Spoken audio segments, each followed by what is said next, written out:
పాండురాజు భార్య కుంతి, పాండురాజు రెండవ భార్య మాద్రి,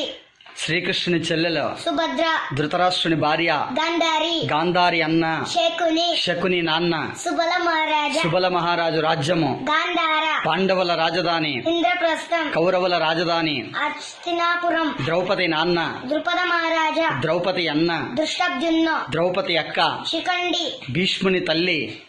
గంగాదేవి, శంతను భార్య సత్యవతి, ద్రౌపది స్వయంవర నగరం రాంపల్లి నగరం, పాండవుల గురువు ద్రోణాచార్య, ద్రోణాచార్యుని కొడుకు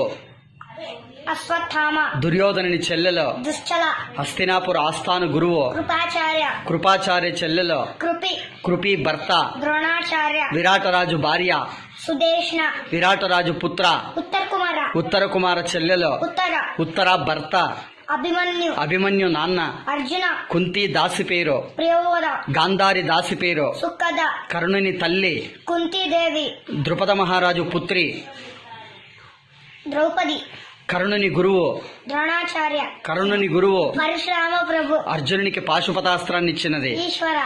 భీముని కొడుకు ఘటోద్గజ, ఘటోత్కజుని తల్లి ఇడంబి, శ్రీకృష్ణుని భార్య రుక్మిణి, రుక్మిణి అన్న రుక్మి, మయసభలో కృష్ణుడు వధించింది శిశుపాల, మాద్రి కొడుకులు నకుల సహదేవ, కుంతి కొడుకులు యుధిష్ఠిర, భీమ, అర్జున, కుంతికి వరమిచ్చిన ఋషి పేరు దుర్వాసుముని, ధృతరాష్ట్రుని మొదటి కొడుకు దుర్యోధన, ద్రౌపది చీరలాగింది దుశ్శాసన, భీష్ముని రథసారథి సుసేన, యుధిష్ఠిరుడు ఎవరి వరంతో పుట్టాడు యమధర్మరాజ, భీముడు ఎవరి వరంతో పుట్టాడు వాయుదేవ, అర్జునుడు ఎవరి వరంతో పుట్టాడు ఇంద్రదేవ, అర్జునుని ధనుస్సు పేరు గాంధీవ, దుర్యోధనుని మామ శకుని, దుర్యోధనుని తండ్రి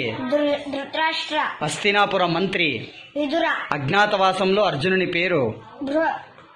బృహన్నళ, అజ్ఞాతవాసంలో ద్రౌపది పేరు సైరంధ్రి, కరుణుని భార్య రుక్మిణి, కరుణుని భార్య వృషాలి, లాక్షాగృహం నిర్మించినది పురోచన, అభిమన్యుని కొడుకు పరీక్షిత్ మహారాజు, విరాట రాజ్యంలో ద్రౌపదిని మోహించింది. కీచక. Very good.